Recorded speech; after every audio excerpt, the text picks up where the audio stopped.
안녕하세요. 제 이름은 이화영입니다. 올해 48살이고 23년간의 결혼 생활을 끝낸 지 이제 2년이 되었습니다. 가끔 사람들이 묻습니다. 이혼하고 후회하지 않으세요? 그 질문을 들을 때마다 저는 선뜻 대답을 하지 못합니다. 후회하냐고 묻는다면 그건 아니었습니다. 적어도 그날만큼은 저는 제 인생에서 가장 잘한 선택이라고 믿었으니까요. 사실 저는 결혼 생활 내내 행복했던 기억이 별로 없습니다. 남편이 술을 마시거나 폭력을 쓰는 사람은 아니었어요. 바람을 피운 것도 아니었습니다. 겉으로 보면 참 성실한 사람이었죠. 회사 성실히 다니고 월급 꼬박꼬박 가져다 주고 주말이면 집에서 TV 보는 평범한 가장. 그래서 더 힘들었습니다. 남들은 다 좋은 남편이라고 하는데 정작 제 마음은 하루도 편한 날이 없었거든요. 남편은 제 말을 듣지 않았습니다. 아니, 정확히 말하면 듣기는 했는데 마음으로는 듣지 않았어요. 여보, 나 오늘 정말 속상한 일 있었어. 제가 어렵게 말을 꺼내면 남편은 TV를 보다가 대답했습니다. 사람 만나다 보면 다 그런 거지. 아니, 그게 아니라 예민하게 생각하지 마. 그 대화는 늘 거기서 끝이었습니다. 처음에는 제가 말을 더 잘하면 달라질 줄 알았어요. 조금 더 차분하게 말하면, 조금 더 이해하기 쉽게 설명하면 내 마음을 알아줄 거라고 믿었습니다. 그런데 23년이 지나도 달라지는 건 없더군요. 어느 순간부터는 저도 말을 줄이기 시작했습니다. 속상한 일이 있어도 혼자 삼키고 기쁜 일이 있어도 혼자 웃었습니다. 같은 집에 살면서도 혼자인 기분이 어떤 건지 그때 처음 알았던 것 같습니다. 결정적인 일은 홀 시어머니 때문이었습니다. 연세가 드시면서 거동이 많이 불편해지셨고 혼자 생활하기 어려운 상황이 됐습니다. 저도 언젠가는 그런 이야기가 나올 거라고는 생각했어요. 하지만 적어도 부부라면 함께 의논은 할 줄 알았습니다. 그날도 평소처럼 저녁을 차리고 있었습니다. 된장찌개를 끓이고 있는데 남편이 아무렇지 않은 얼굴로 식탁에 왔더군요. 그리고 밥을 한 숟갈 뜨더니 말했습니다. 다음 달부터 어머니 우리 집에서 모실 거야. 저는 국자를 든 채 그대로 멈췄습니다. 뭐라고? 누나들이랑 얘기 끝났어. 순간 제 귀를 의심했습니다. 누나들이랑? 나랑은? 남편은 오히려 이상하다는 표정을 지었습니다. 당신한테 지금 말하잖아. 그 말이 아직도 잊히지 않습니다. 이제 말하는 거잖아. 상의가 아니라 통보였습니다. 저는 의자를 끌어당겨 앉았습니다. 왜 나한테 미리 말 안 했어? 남편은 젓가락질을 멈추지도 않았습니다. 어머니 모시는 건 당연한 거잖아. 당연한 일이면 더 상의를 해야 하는 거 아니야? 당신이 싫다고 하면 엄마 길바닥에 내쫓아? 그 말에 제 가슴이 철렁 내려앉았습니다. 저는 한동안 아무 말도 하지 못했습니다. 제가 원했던 건 시어머니를 모시지 말자는 게 아니었어요. 당신 생각은 어때? 그 말 한마디면 됐습니다.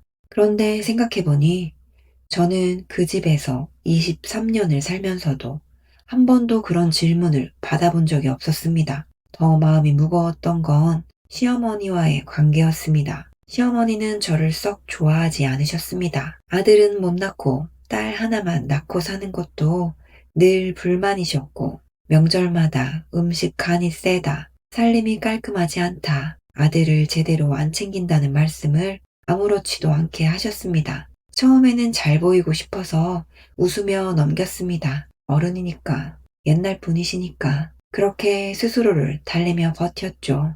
하지만 그분과 한 집에서 매일 살아야 한다는 생각을 하는 순간 숨이 턱 막혔습니다. 그날 밤 잠이 오지 않았습니다. 남편은 옆에서 코를 골며 자고 있었고 저는 천장만 바라봤습니다. 문득 이런 생각이 들었습니다. 나는 앞으로도 계속 이렇게 살아야 하나?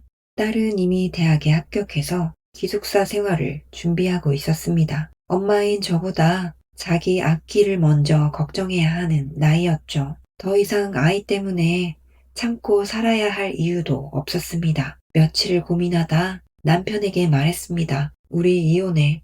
남편은 제 얼굴도 제대로 보지 않았습니다. 또 그 소리네. 이번에는 진심이야. 그는 피식 웃었습니다. 당신이 나가서 뭘 하고 먹고 살 건데?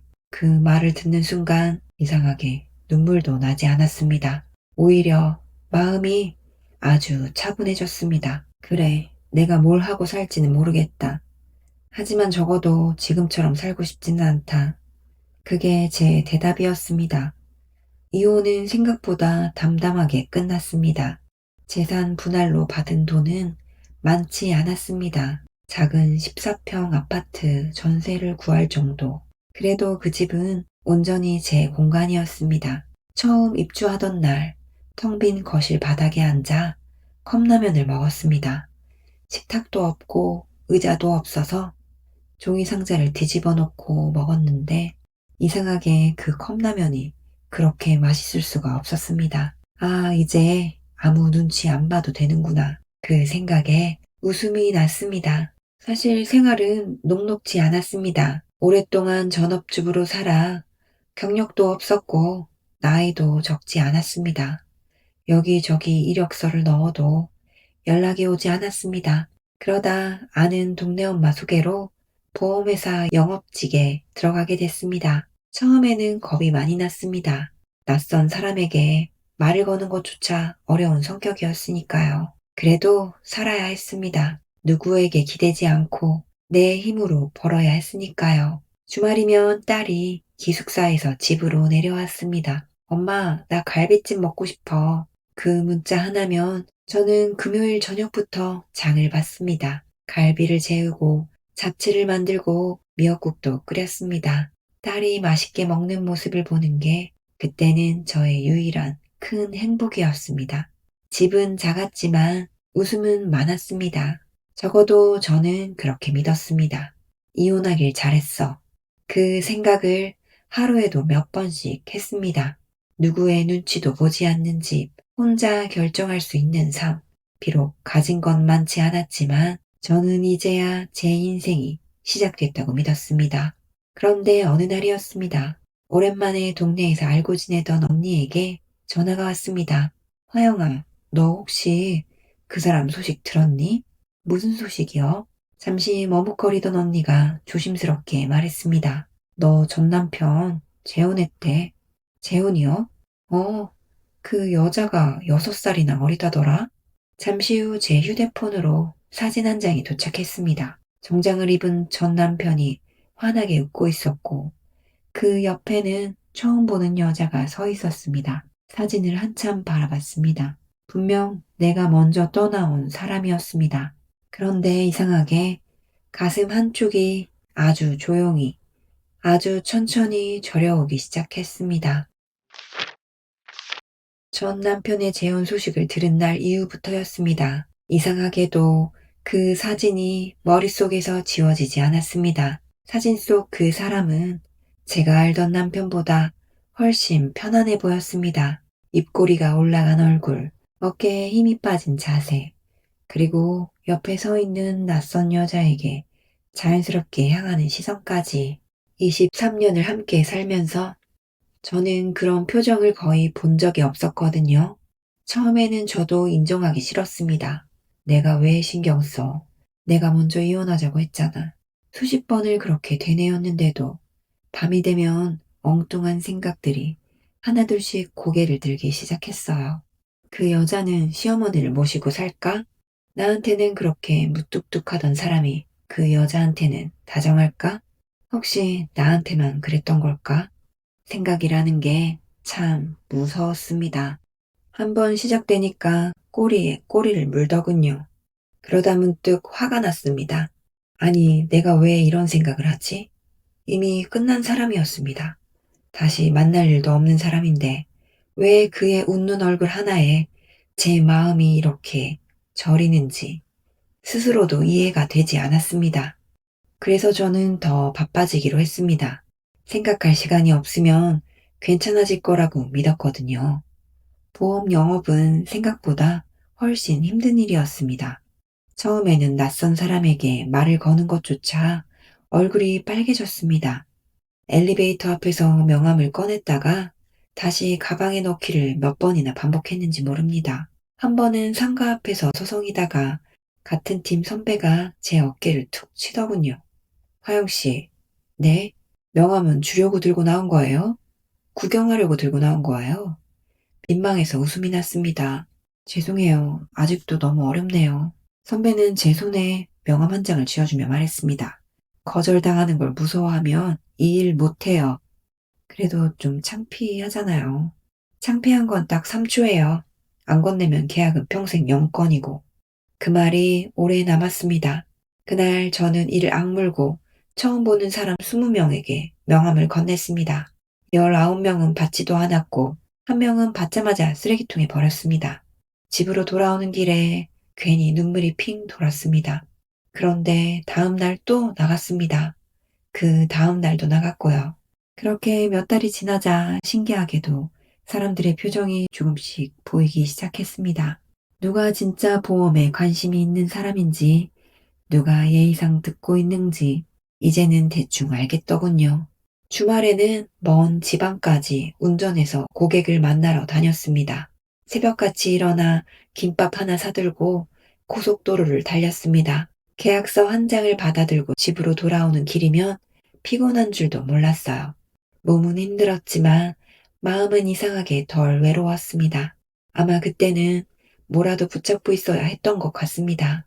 일을 멈추는 순간 다시 혼자가 될 것 같았거든요. 그러던 어느 날 회사에서 제 이름을 불렀습니다. 이번 달 보험왕은 이화영 FC입니다. 박수가 쏟아졌습니다.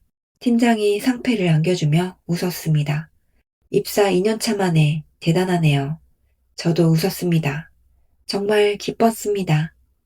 그런데 솔직히 말하면 계약 실적보다 더 기뻤던 건 다른 것이었습니다. 나도 혼자 살아남을 수 있구나. 그걸 처음 증명한 기분이었습니다. 수입도 점점 늘어났습니다. 전업주부 시절에는 가격표부터 봤던 제가 어느새 백화점에서 옷을 고르고 있더군요. 처음으로 제 돈 주고 명품 가방도 샀습니다. 계산을 마치고 쇼핑백을 들고 나오는데 괜히 어깨가 펴졌습니다. 누가 봐주는 것도 아닌데 말입니다. 고생했잖아. 이 정도는 나한테 선물해도 되지. 스스로에게 그렇게 말했습니다. 그 뒤로는 화장도 더 신경 쓰기 시작했습니다. 비싼 화장품도 사고 피부 관리도 다녔습니다. 보험 영업을 하려면 첫인상이 중요하다는 핑계를 댔지만 사실은 거울 속 제가 달라지는 모습을 보는 게 좋았습니다. 그러다 결국 큰 사고도 쳤습니다. 외제차 계약서에 사인을 한 겁니다. 차를 인도받던 날 영업사원이 환하게 웃으며 말했습니다. 축하드립니다, 대표님. 대표님, 그 한마디가 그렇게 좋았습니다. 전에는 누구 엄마, 누구 아내로만 불렸는데 처음으로 제 이름을 인정받는 기분이었으니까요. 물론 할부금이 적은 건 아니었습니다. 계약서를 들고 집으로 돌아오는 길에 잠깐 겁도 났습니다. 하지만 곧 마음을 다잡았습니다. 나는 계속 벌 수 있어. 이 정도는 감당할 수 있어. 그렇게 스스로를 안심시켰습니다. 얼마 뒤 정희와 수영을 오랜만에 만났습니다. 아이들 학원 보내며 친해진 친구들이었는데 어느새 아이들도 다 커버렸습니다. 약속 장소 앞에 새 차를 세워두고 내리자 정희가 먼저 소리를 질렀습니다. 어머, 화영아, 이 차 너 거야? 저는 웃으며 차키를 흔들었습니다. 응, 얼마 전에 뽑았어. 정희는 차 안까지 구경하며 연신 감탄했습니다. 야, 너 진짜 성공했다. 멋있어. 완전 커리우먼 같아. 그 말을 듣는데 기분이 참 좋았습니다. 반면 수영은 차를 한 바퀴 둘러보더니 조용히 물었습니다. 할부지? 부담 안 돼? 순간 웃음이 살짝 굳었습니다. 왜? 보험일은 수입이 일정하지 않잖아. 그래도 지금은 잘 벌어. 잘 벌 때 조금 모아두는 것도 괜찮잖아. 그 말이 왜 그렇게 거슬렀는지 모르겠습니다. 정희는 부럽다고 하는데 수영만 걱정부터 하는 것 같았습니다. 식당으로 들어가 밥을 먹으면서도 비슷했습니다. 화영아, 요즘 진짜 바빠? 정희가 묻자 저는 웃으며 대답했습니다. 나 이번 달에 보험왕 했어. 진짜? 솔직히 이혼하고 더 잘 풀리는 것 같아. 정희는 박수를 쳤습니다. 그러니까 내가 너 보면서 용기를 얻는다니까? 그런데 수영은 젓가락을 내려놓으며 말했습니다. 그래도 너무 무리하지는 마. 저는 피식 웃었습니다. 왜? 요즘 너가 너무 달리는 것 같아서. 열심히 사는 게? 아니, 행복을 증명하려고 애쓰는 사람처럼 보여. 순간 가슴이 철렁했습니다. 제가 숨기고 싶었던 마음을 들킨 기분이었습니다. 하지만 인정하고 싶지는 않았습니다. 너는 꼭 좋은 말 끝에 그런 말을 붙이더라? 수영이는 당황한 얼굴로 저를 바라봤습니다. 아니, 걱정돼서 하는 말이야. 아니, 저는 괜히 웃으며 물을 마셨습니다. 넌 내가 잘 되는 게 그렇게 불편하니? 무슨 말을 그렇게 해? 내가 행복하다고 하면 그냥 축하해주면 되잖아. 분위기가 잠시 어색해졌습니다. 정희가 황급히 화제를 돌렸고 식사는 그렇게 끝났습니다. 집으로 돌아오는 길에도 계속 수영의 말이 맴돌았습니다. 행복을 증명하려는 사람. 정말 제가 그랬을까요? 아니라고 생각했습니다. 그런데 이상하게 그 말이 자꾸만 마음에 걸렸습니다. 며칠 뒤 저녁이었습니다. 정희에게 전화가 왔습니다. 화영아, 목소리가 축 처져 있었습니다. 왜? 무슨 일 있어? 오늘 남편이랑 또 엄청 싸웠어. 많이 심하게? 응, 집에 들어가기 싫다. 잠시 침묵이 흐르더니 정희가 말했습니다. 우리 와인 한잔 할래? 저는 달력을 봤습니다. 다음날 오전에 고객 미팅이 하나 있었지만 어차피 집에서 누가 절 기다리는 것도 아니기에 대답했습니다. 그래, 금방 나갈게. 그날 저녁 우리는 외곽의 작은 와인바에서 마주 앉았습니다. 정희는 와인잔을 만지작거리며 남편 흉을 한참 봤습니다. 저는 맞장구를 치며 조용히 듣고 있었습니다. 술이 두세 잔 들어가자 정희가 갑자기 제 쪽으로 몸을 기울였습니다. 화영아, 어? 우리 오늘 나이트 갈래? 저는 들고 있던 와인잔을 내려놓았습니다. 뭐? 나이트? 우리 나이에? 정희가 피식 웃었습니다. 우리 나이니까 가지. 저는 황당해서 웃음이 터졌습니다. 야, 미쳤어? 뭐 어때? 한번 가보자. 야, 거기 이상한 사람들밖에 없는 거 아니야? 정희는 장난스럽게 제 손을 잡았습니다. 에이, 그런 게 어딨어. 우리도 가서 스트레스 좀 풀자. 잠시 망설였습니다. 그러다 결국 저는 한숨을 쉬며 자리에서 일어났습니다. 괜찮을까? 우리가 무슨 불법을 저지르는 것도 아닌데 무슨 걱정이야? 정희가 웃으며 말했습니다. 그때는 몰랐습니다. 그날의 선택이 저희의 인생을 예상치 못한 방향으로 바꾸게 될 줄은요. 사실 저는 그날 나이트에 가면서도 한두 시간만 있다가 나오자고 마음먹었습니다. 시끄러운 음악도 어색했고 제 또래 사람들이 이런 곳에서 뭘 할 수 있을까 하는 생각뿐이었어요. 정희는 신이 나서 음악에 맞춰 몸을 흔들고 있었지만 저는 맥주잔만 만지작거리고 있었습니다. 괜히 왔나 보다. 제가 중얼거리자 정희가 웃었습니다. 조금만 있어봐. 생각보다 재밌어. 그때 웨이터에게 이끌려 두 남자가 있는 룸으로 들어가게 되었습니다. 순간 저는 정희를 째려봤습니다. 괜찮을까? 정희는 능청스럽게 어깨를 으쓱 했습니다. 에이, 그냥 놀다 가는 거지. 제 맞은편에 앉은 남자가 먼저 웃으며 인사를 건넸습니다. 안녕하세요. 김수철이라고 합니다. 깔끔한 셔츠에 검은 정장 바지, 회사원처럼 보이는 가방까지 옆에 있었습니다. 억지로 멋을 낸 느낌이 아니라 퇴근하고 바로 들른 사람 같았어요.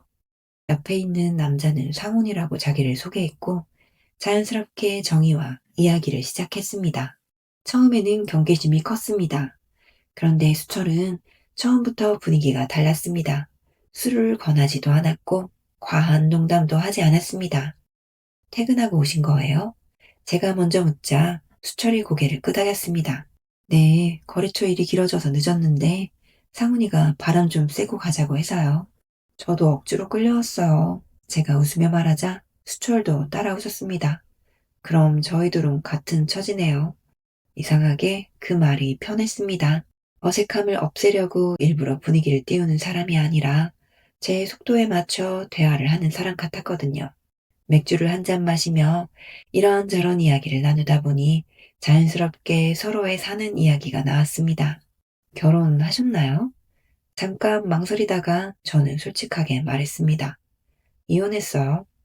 상대가 당황하거나 표정이 굳는 모습을 많이 봐왔기 때문에 저도 모르게 상대 얼굴부터 살폈습니다. 그런데 수철은 아무렇지도 않게 고개를 끄덕였습니다. 저도 돌싱입니다. 정말요? 네, 중학생 딸 하나 혼자 키우고 있습니다. 순간 마음이 조금 놓였습니다. 같은 경험을 한 사람이라는 사실 때문인지 거리감이 확 줄어드는 느낌이었습니다. 혼자 딸 키우기 많이 힘드시겠어요? 쉽지는 않죠. 수철은 잔을 천천히 돌리며 웃었습니다. 그래도 딸이 있으니까 버팁니다. 그 말에 저도 모르게 딸 생각이 났습니다. 기숙사에 있는 제 딸도 이제는 엄마보다 친구가 더 중요한 나이가 되어가고 있었으니까요. 나이트는 생각보다 일찍 나왔습니다. 수철이 말했습니다. 근처 포장마차에서 우동 한 그릇 먹고 들어가실래요? 정희가 먼저 좋다고 했고 저도 따라갔습니다. 거기서부터였던 것 같습니다. 진짜 이야기가 시작된 건 포장마차 안은 시끄럽지 않았습니다. 따뜻한 어묵 국물을 앞에 두고 네 사람이 이런저런 이야기를 이어갔습니다. 상훈과 정희는 금세 웃고 떠들며 가까워졌고 저와 수철은 조금 조용한 분위기였습니다. 그러다 수철이 제게 물었습니다. 보험 영업하신다고 하셨죠? 네, 어려운 일 아니에요? 그 질문에 저도 모르게 웃었습니다. 좀 어렵죠? 쉽진 않았을 텐데 정말 대단하세요. 그 말에 이상하게 마음이 풀렸습니다. 저는 처음 보는 사람에게 회사 이야기를 하기 시작했습니다. 사실 저는 사람들 앞에 나서는 성격이 아니었어요. 그런데 어떻게 보험 일을 시작하셨어요? 먹고 살아야 하니까요. 웃으며 말했지만 그 안에는 지난 시간이 고스란히 들어 있었습니다. 처음에는 명함도 못 건넸어요. 하루 종일 들고 다니다가 집에 가져온 적도 많았어요. 수철은 중간에 제 말을 끊지 않았습니다. 제가 말을 마칠 때까지 조용히 듣고만 있었습니다. 얼마 전에는 고객한테 1시간 넘게 설명했는데 결국 다른 회사 보험 가입하시더라고요. 제가 씁쓸하게 웃었습니다. 집에 오는데 괜히 눈물이 나더라고요. 그때 수철이 아주 조용히 말했습니다. 많이 속상하셨겠네요. 저는 순간 말을 잃었습니다. 그 한마디였습니다. 고작 6, 7글자. 많이 속상하셨겠네요. 그런데 그 말이 제 가슴을 그대로 파고들었습니다. 전 남편이었다면 아마 이렇게 말했을 겁니다. 영업이 다 원래 그런 거지. 다음에 잘하면 되잖아. 틀린 말은 아닙니다. 하지만 저는 해결책이 필요했던 게 아닙니다. 그냥 힘들었겠다. 그 말을 듣고 싶었던 거였습니다. 수철은 제 표정을 보더니 다시 말했습니다. 그래도 포기 안 하신 거잖아요. 고객들 만나러 계속 다니셨고. 그게 저는 더 대단한 것 같습니다. 괜히 코끝이 찡했습니다. 누군가 제 노력을 알아주는 기분이 처음이었거든요. 그날 집에 돌아오는 길에 수철에게 문자가 왔습니다. 오늘 즐거웠습니다. 조심히 들어가세요. 저도 답장을 보냈습니다. 수철 씨도요. 그게 시작이었습니다. 다음 날 아침 출근하셨나요? 점심에는 식사는 하셨어요? 저녁에는 오늘도 고생 많으셨습니다. 별것 아닌 문자였습니다. 하지만 이상하게 하루가 따뜻해졌습니다. 누군가 제 하루를 궁금해 한다는 사실이 오랜만이었거든요. 저도 점점 먼저 연락하게 됐습니다. 계약 하나를 성사시키면 가장 먼저 수철에게 이야기했고 거절당한 날도 수철에게 털어놨습니다. 그럴 때마다 수철은 늘 비슷한 말을 했습니다. 오늘도 고생 많으셨어요. 화영 씨는 충분히 잘하고 있습니다. 조금 쉬어도 괜찮아요. 신기하게도 그 말이면 정말 괜찮아졌습니다. 우리는 자연스럽게 주말마다 만나기 시작했습니다. 커피를 마시고 공원을 걷고 맛집을 찾아다녔습니다. 그렇게 저는 정말 오랜만에 연애를 시작했습니다. 정말 오랜만에 제 마음이 따뜻하고 가득 찬 기분이었습니다. 어느 날 수철이 한숨을 쉬더군요. 무슨 일 있어요? 한참 망설이던 수철이 말했습니다. 딸 학원비가 생각보다 많이 들어가네요. 중학생이라 돈 들어갈 일 많죠? 애한테 부족하게 해주고 싶지는 않은데. 수철은 더 말하지 않았습니다. 그런데 저는 그 말이 계속 마음에 남았습니다. 며칠 뒤 계약 하나가 크게 성사됐습니다. 성과급이 예상보다 많이 들어왔습니다. 저는 고민 끝에 수철에게 전화를 걸었습니다. 잠깐 만날 수 있어요? 카페에서 만난 저는 봉투 하나를 건넸습니다. 이게 뭐예요? 학원비 보태세요. 수철이 깜짝 놀라며 봉투를 제 쪽으로 밀었습니다. 안 됩니다. 왜요? 이건 받을 수 없어요. 아니에요. 그냥 제 마음이 그래요. 수철은 끝까지 고개를 저었습니다. 화영 씨 마음만으로도 충분해요. 그 모습이 오히려 더 믿음이 갔습니다. 돈을 원하는 사람이었다면 이렇게까지 거절했을까 하는 생각이 들었거든요. 결국 저는 억지로 봉투를 그의 가방에 넣었습니다. 집으로 돌아온 뒤에도 수철에게 문자가 왔습니다. 정말 고마워요. 다음에는 꼭 제가 맛있는 거 사드리겠습니다. 그 문자를 보면서 한참 미소 지었습니다. 누군가에게 도움이 될 수 있다는 사실이 너무 행복했습니다. 며칠 뒤 한강을 함께 걷다가 수철이 문득 말했습니다. 화영 씨, 네, 이렇게 같이 걸으니까 참 좋네요. 저는 말없이 웃었습니다. 수철이 제 쪽을 바라보며 조용히 덧붙였습니다. 언젠가는 남은 시간을 함께 살 수 있으면 좋겠네요. 순간 심장이 너무 빨리 뛰기 시작했습니다. 집으로 돌아온 그날 밤, 저는 처음으로 상상했습니다. 작은 식탁에 세 사람이 둘러앉아 밥을 먹는 모습, 수철의 딸이 학교 이야기를 하고, 저는 아이가 좋아하는 반찬을 만들어주는 평범한 저녁, 이혼으로 끝났다고 생각했던 제 인생에도 다시 가족이라는 단어가 찾아올 수 있을지도 모른다는 기대. 그날의 저는 그것이 사랑이 아니라고 조금도 의심하지 않았습니다. 사람은 참 이상한 것 같습니다. 사랑을 받으면 행복해질 줄 알았는데 막상 사랑을 받기 시작하니 이번에는 그 사랑을 잃을까봐 두려워지더군요. 수초를 만난 뒤부터 제 하루는 완전히 달라졌습니다. 아침에 눈을 뜨면 가장 먼저 휴대전화를 확인했습니다. 잘 잤어요? 밤사이 도착한 문자 한 통만 봐도 기분이 좋아졌습니다. 출근길에도 통화를 했고 점심시간에도 잠깐이라도 목소리를 들었습니다. 오늘 계약 있으시다면서요? 네, 좀 떨리네요. 화영 씨라면 잘하실 거예요. 왜 그렇게 믿어요? 수철은 웃으며 대답했습니다. 제가 화영 씨를 믿으니까요. 그 말을 듣는 순간 어깨에 힘이 들어갔습니다. 누군가 나를 믿는다는 말이 이렇게 큰 힘이 되는 줄은 몰랐습니다. 신기하게도 계약도 더 잘 됐습니다. 기분이 좋아서인지 고객들에게 웃는 얼굴로 다가갈 수 있었고 그 자신감이 좋은 결과로 이어지는 날도 많았습니다. 실적이 올라갈수록 저는 수철에게 뭔가 해주고 싶은 마음도 함께 커졌습니다. 처음에는 아주 사소한 것이었습니다. 회사 근처에서 만났는데 수철 구두 앞코가 살짝 벗겨진 걸 봤습니다. 구두 오래 신으셨나 봐요. 제가 말하자 수철은 괜히 발끝을 뒤로 뺐습니다. 아, 아직 신을만 합니다. 그래도 많이 낡았는데. 애 학원비 나가고 이것저것 쓰다 보면 제 건 자꾸 뒤로 미루게 되네요. 그 말이 계속 마음에 남았습니다. 며칠 뒤 백화점에 갔다가 남성 구두를 보는데 문득 수철 생각이 났습니다. 이거 수철 씨가 신으면 잘 어울리겠다. 처음에는 그냥 지나쳤습니다. 하지만 결국 다시 발걸음을 돌렸습니다. 가격표를 보니 생각보다 비쌌습니다. 잠깐 망설였습니다. 그런데 또 다른 마음이 올라왔습니다. 이 정도는 내가 해줄 수 있잖아. 결국 계산을 했습니다.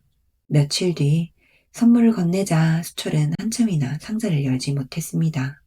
이게 뭐예요? 열어보세요. 그들을 본 수철은 놀란 얼굴로 저를 바라봤습니다. 아니, 이렇게 비싼 걸 왜 사셨어요? 그냥 주고 싶어서요. 안 됩니다.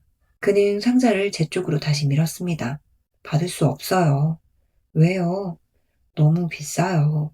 저는 웃으며 다시 그의 손에 상자를 쥐어줬습니다. 내가 좋아서 사준 거예요. 그래도 나 요즘 돈 잘 벌어요.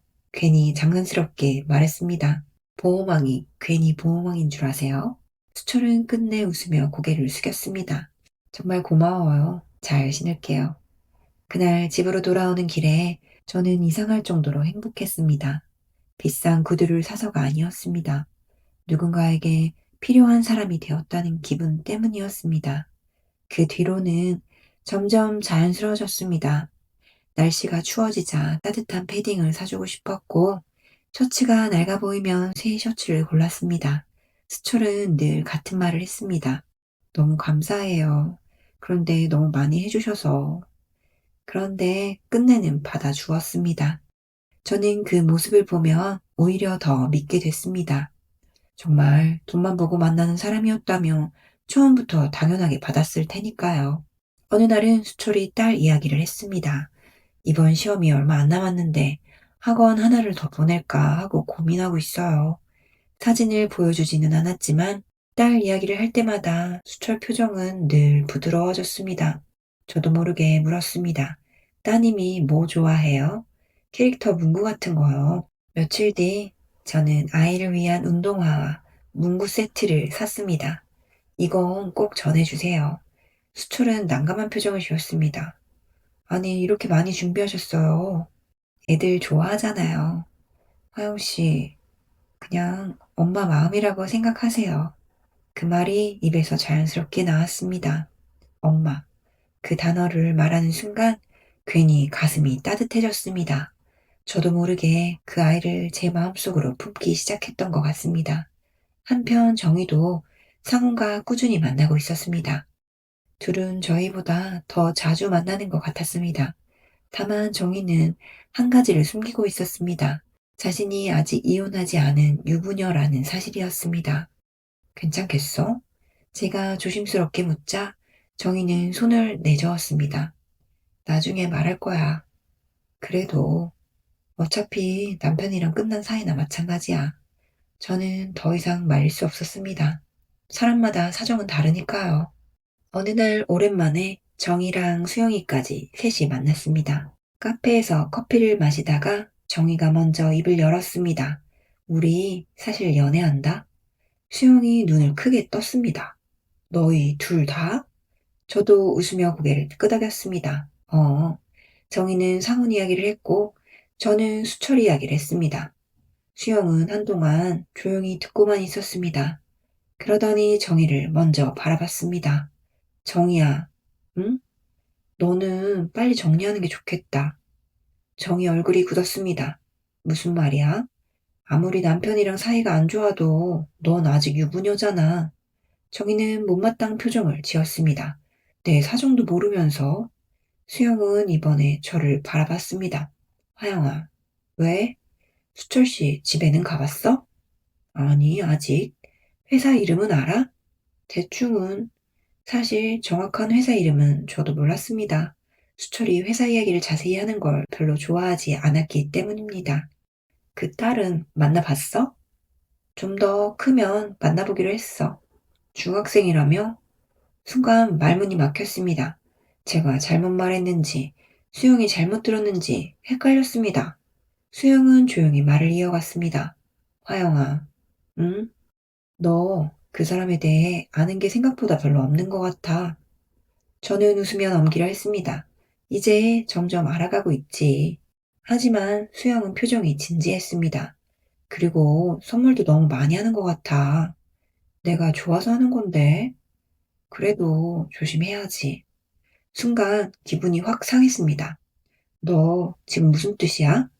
혹시라도 상처받을까 봐. 상처? 저는 피식 웃었습니다. 너 설마 수철 씨가 돈 보고 나 만난다고 생각하는 거야? 그런 말이 아니라. 그럼? 수영은 한숨을 쉬었습니다. 3살 어린 남자가 우리 나이 사람을 만난다면 한 번쯤은 의심도 해봐야 되지 않을까? 그 말이 제 자존심을 건드렸습니다. 야, 저도 모르게 목소리가 커졌습니다. 너 지금 내가 이혼하고 연하 남자 만난다고 무시하는 거야? 아니, 그럼 질투하는 거 아니고?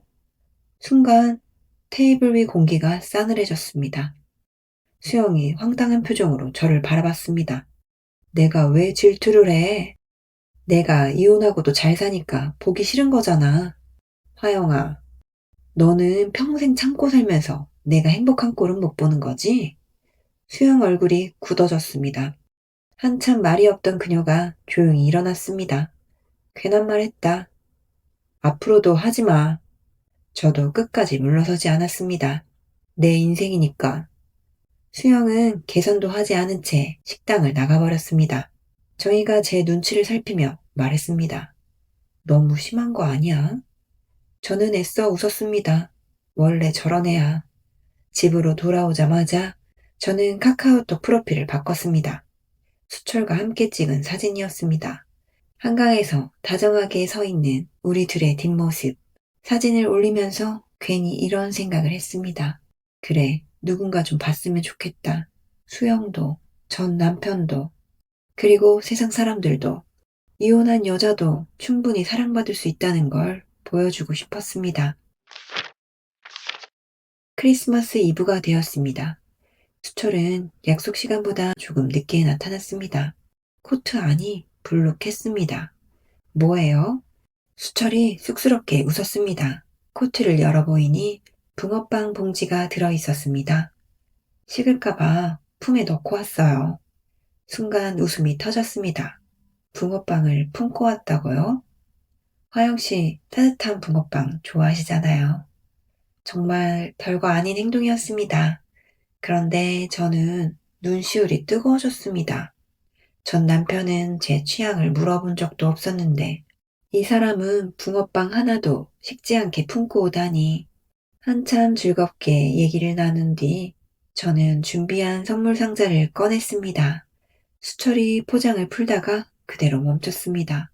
화영씨, 명품 시계였습니다. 예전에 백화점을 지나며 예쁘다고 한번 말했던 제품이었습니다. 이거 저 주시는 거예요? 크리스마스 선물이에요.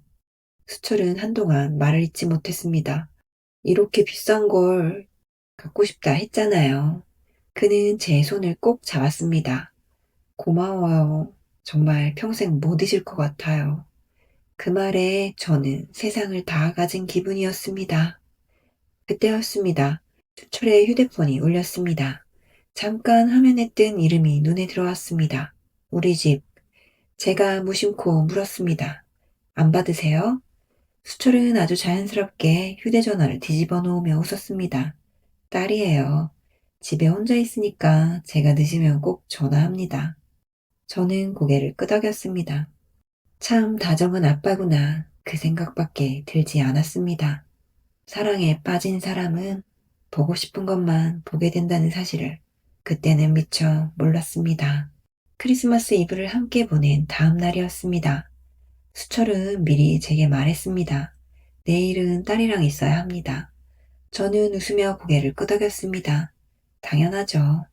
괜찮으세요? 왜 안 괜찮아요? 아빠니까 당연한 거잖아요. 오히려 저는 그런 수철이 더 좋아 보였습니다. 아이를 먼저 생각하는 사람, 책임감 있는 아버지. 그 모습이 참 믿음직스럽게 느껴졌습니다. 그래서 크리스마스 당일은 혼자 보내기로 했습니다. 아침부터 딸에게도 연락이 왔습니다. 엄마, 메리 크리스마스. 친구들이랑 약속 있어서 이번 주는 못 갈 것 같아. 살짝 아쉬웠지만 이해했습니다. 20살이 넘고 아이에게는 엄마보다 친구가 더 중요한 시기가 있으니까요. 혼자 점심을 먹고 청소를 하고 TV를 틀어놓았습니다. 거리에는 크리스마스 캐럴이 나오고 사람들은 모두 누군가와 함께 있는 것처럼 보였습니다. 괜히 냉장고를 열어보니 전날 남은 음식들이 그대로 있었습니다. 혹시 딸이 올까 싶어서 많이 준비했던 음식들이었습니다. 많이도 해놨네. 혼잣말을 하며 웃었지만 집안은 이상할 만큼 조용했습니다. 오후가 지나고 저녁이 될 무렵이었습니다. 휴대전화가 다급하게 울렸습니다. 정이었습니다. 받자마자 울먹이는 목소리가 들렸습니다. 화영아, 왜? 무슨 일 있어? 큰일 났어. 숨소리가 떨리고 있었습니다. 상은이가 연락이 안 돼. 순간 저는 별일 아니라고 생각했습니다. 휴대폰 배터리가 꺼져 있을 수도 있고 일이 생겼을 수도 있으니까요. 조금 기다려봐. 아니야. 정희가 거의 소리를 질렀습니다. 이틀째야. 순간 가슴이 철렁했습니다. 무슨 말이야?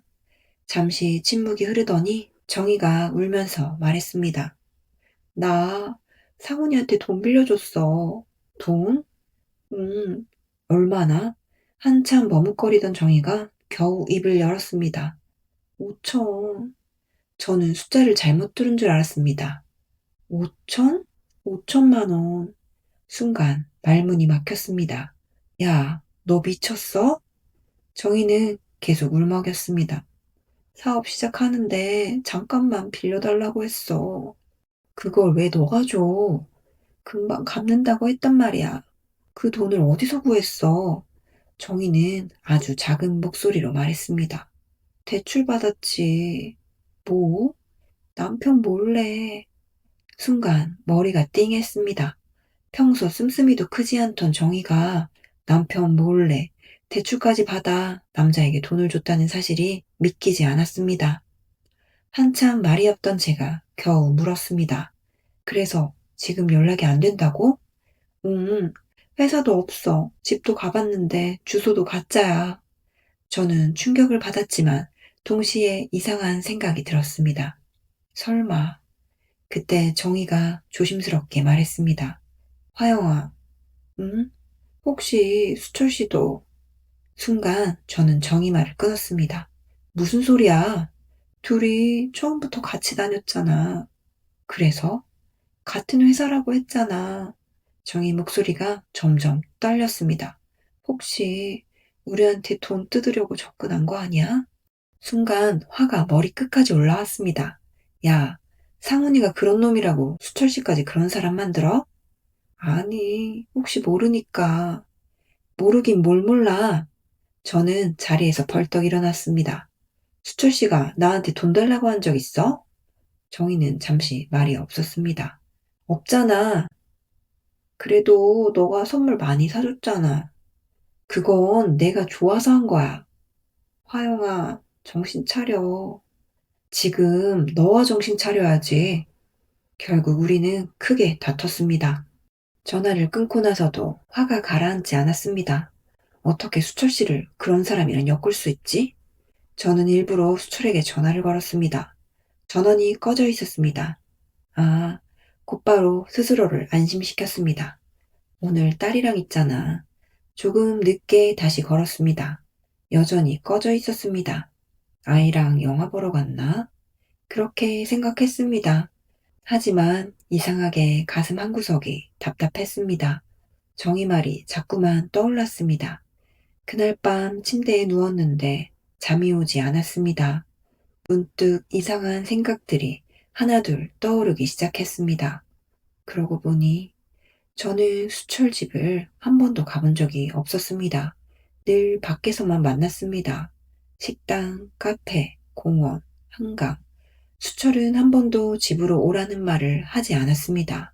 회사도 정확한 회사 이름을 알고 있었나? 아니었습니다. 어느 건물 근처에서 일한다고만 들었지 회사 이름은 제대로 들어본 적이 없었습니다. 딸은 사진 한 장 본 적 없었습니다. 늘 이야기만 들었습니다. 그때 처음으로 제 심장이 빠르게 뛰기 시작했습니다. 아니야, 설마. 저는 고개를 흔들었습니다.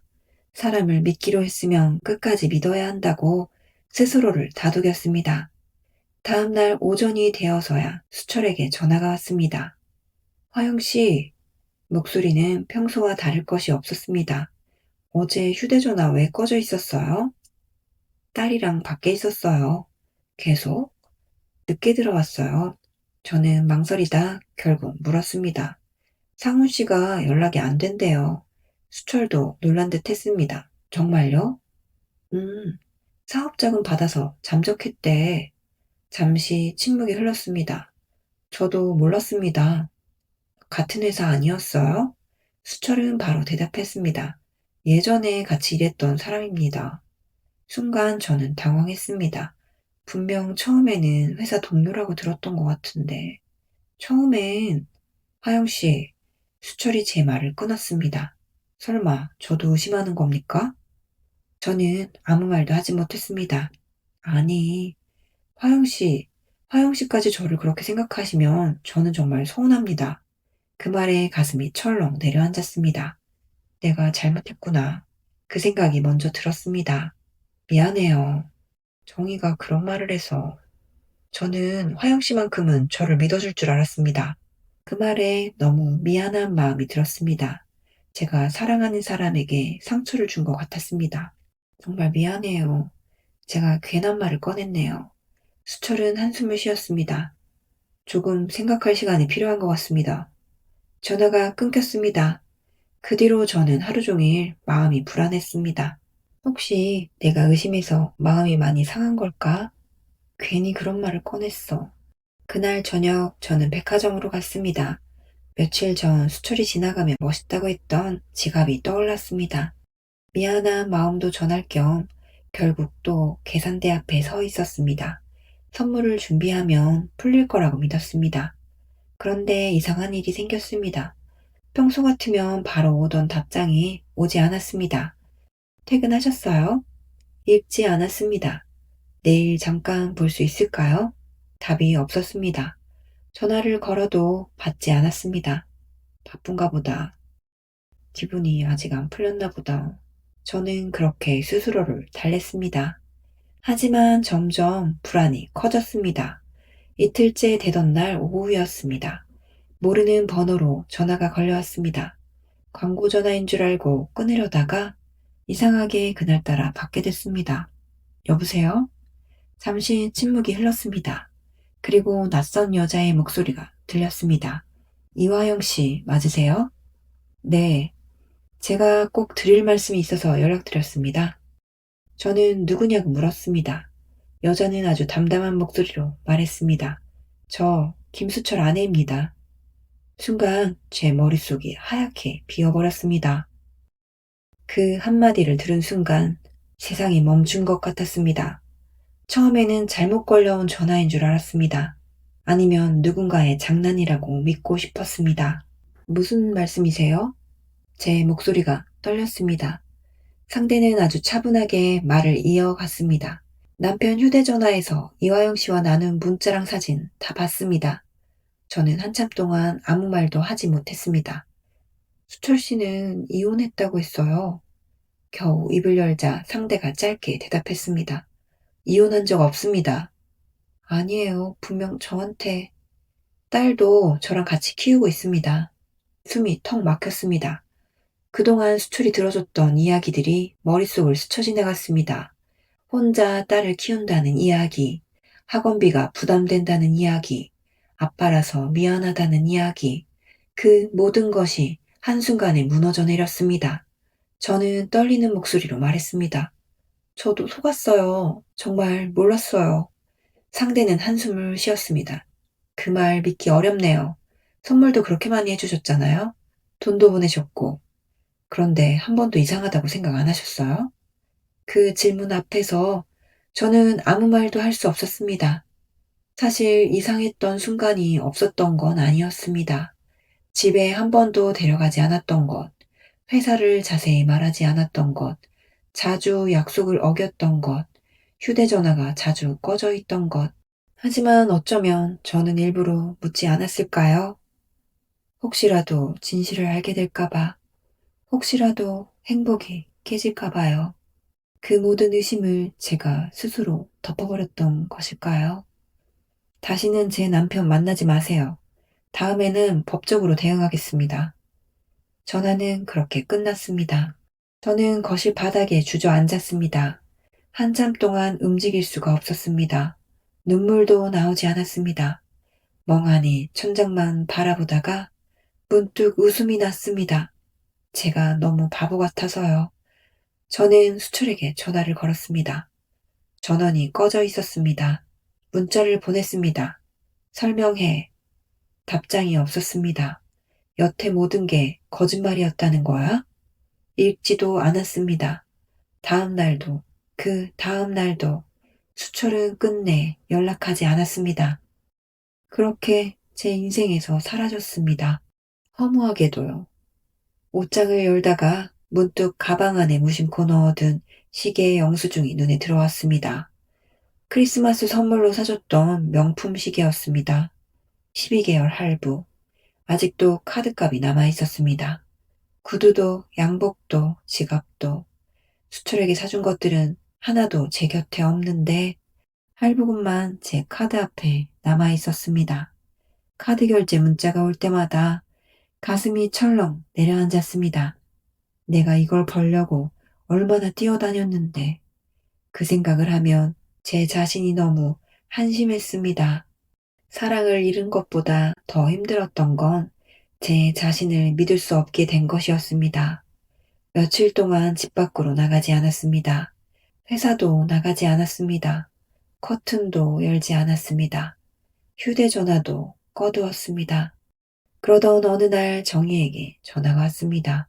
목소리가 완전히 망가져 있었습니다. 화영아, 응, 나 끝났어. 상훈에게 돈을 빌려준 사실을 남편이 알게 되었다고 했습니다. 그동안 몰래 상훈을 만난 것까지 모든 것이 들통났다고 했습니다. 남편은 당장 이혼하자고 했답니다. 정희는 울면서 말했습니다. 나 어떡해? 저는 한참 듣고 있다가 조용히 말했습니다. 원래 이혼하고 싶다고 했잖아. 이번 기회에 정리하면 되지. 그러자 정희가 예상하지 못한 말을 했습니다. 싫어. 나는 이혼녀가 되기 싫어. 순간 제 귀를 의심했습니다. 뭐? 난 너처럼 살 자신이 없어. 그 말이 제 심장을 그대로 찔렀습니다. 너처럼? 그동안 정희가 속으로 저를 어떻게 생각했는지 그 한마디에 다 담겨 있었습니다. 겉으로는 제 연애를 응원하고 제 성공을 부러워했지만 속으로는 이혼녀라는 이름 자체를 불행이라고 생각했던 것입니다. 저는 한동안 말이 나오지 않았습니다. 정희는 계속 울고 있었지만 제 귀에는 아무 소리도 들리지 않았습니다. 미안, 그런 뜻이 아니라 정희가 뒤늦게 수습하려 했지만 이미 늦었습니다. 저는 조용히 말했습니다. 잘 해결해. 그리고 전화를 끊었습니다. 그날 이후 저는 정희와 연락하지 않았습니다. 친구도 잃었습니다. 사랑도 잃었습니다. 한동안 집에서 나오지 않자 회사에서도 연락이 왔습니다. 화영FC님, 고객들이 계속 찾으세요. 계약 해지 문의도 들어오고 있습니다. 전화를 끊고 카드 명세서를 펼쳐봤습니다. 자동차 할부, 명품 시계 할부, 여러 가지 남은 할부, 카드값, 생각보다 큰 금액이었습니다. 가만히 앉아 있다고 해결될 일이 아니었습니다. 그렇게 며칠을 보내고 난 후, 어느 날 아침, 저는 샤워를 하고 다시 화장을 했습니다. 예전처럼 진한 립스틱을 바르는데 손이 떨렸습니다. 거울 속 제 얼굴은 전보다 많이 지쳐 있었습니다. 밖으로 나오니 겨울바람이 얼굴을 스쳤습니다. 출근하는 사람들은 바쁘게 걸어가고 있었습니다. 누군가는 아내가 차려준 아침을 먹고 나왔겠지. 다른 사람들은 남편 잘 만나 따뜻한 집에서 행복하고 여유 있게 지내는데 그런 생각을 하니 괜히 서러웠습니다. 왜 나만? 문득 이상한 생각이 들었습니다. 아니야. 나는 정말 전 남편에게 돌아가고 싶은 걸까? 가만히 제 마음을 들여다봤습니다. 아니었습니다. 다시 그 사람과 살고 싶은 마음은 단 한 번도 없었습니다. 그럼 무엇이 이렇게 힘들었던 걸까? 답은 생각보다 가까운 곳에 있었습니다. 저는 이혼을 후회했던 것이 아니었습니다. 이혼하면 행복해질 거라고 믿었던 제 기대가 무너진 것이었습니다. 결혼해서 벗어나면 자유가 저를 행복하게 해줄 줄 알았습니다. 외로우면 새로운 사랑이 저를 구해줄 줄 알았습니다. 돈을 많이 벌면 인정받을 수 있을 줄 알았습니다. 그런데 아무리 도망쳐도 제 마음속 공허함은 그대로 따라왔습니다. 며칠 뒤 딸이 집에 왔습니다. 예전 같았으면 갈비찜에 잡채, 전까지 한 상 가득 차렸을 겁니다. 하지만 그날은 김치찌개 하나만 끓였습니다. 딸이 웃으며 물었습니다. 엄마, 오늘은 반찬이 왜 이렇게 적어? 저도 웃었습니다. 오늘따라 귀찮아서. 딸은 한 숟갈 먹다가 저를 가만히 바라봤습니다. 엄마, 무슨 일 있었지? 저는 괜찮다고 말하려다가 그냥 솔직해지기로 했습니다. 엄마가 좀 외로웠나 봐. 그렇게만 말했습니다. 딸이 조용히 제 손을 잡았습니다. 마치 모든 것을 알고 있는 것처럼요. 엄마, 어? 엄마는 누군가가 있어야 행복한 사람이 아니었으면 좋겠어. 엄마 혼자여도 행복했으면 좋겠어. 그날 밤 저는 오래도록 잠을 이루지 못했습니다. 하지만 이상하게 마음은 조금 편안했습니다. 누군가를 붙잡지 않아도 되는 밤이었기 때문입니다. 다음 날 아침 화장대 앞에 앉았습니다. 천천히 화장을 했습니다. 예전처럼 누군가에게 잘 보이기 위해서가 아니라 오늘 하루도 제 일을 하기 위해 얼굴을 단정히 정리했습니다. 화장을 마친 뒤 거울 속 저를 바라봤습니다. 그리고 조용히 스스로에게 말했습니다. 이혼하면 행복해질 줄 알았다. 사랑받으면 외롭지 않을 줄 알았다. 돈을 벌면 초라하지 않을 줄 알았다. 하지만 도망친 곳에는 낙원은 없었다. 잠시 숨을 고른 뒤 다시 미소를 지었습니다. 그래도 괜찮다. 이제는 도망치지 않을 테니까. 회사 앞에 도착했습니다. 가방 속 명함 한 장을 꺼냈습니다. 이화영. 누군가의 공감을 간절히 원하는 아내도 아니고 누구의 사랑을 갈구하는 여자친구도 아닌 제 이름이 오롯이 적혀있는 명함이었습니다. 저는 그 명함을 천천히 바라보다 가방에 다시 넣었습니다. 그리고 회사 문을 열고 안으로 걸어 들어갔습니다. 앞으로도 힘든 일은 많을 겁니다. 또 넘어질 수도 있습니다. 그래도 이번에는 누군가에게 기대기 위해 걷는 것이 아니라 제 두 발로 살아가기 위해 걸어가 보려고 합니다. 그것이 제가 이혼 후 2년 만에 비로소 알게 된 진짜 시작이었습니다. 제 이야기를 들어주셔서 감사합니다.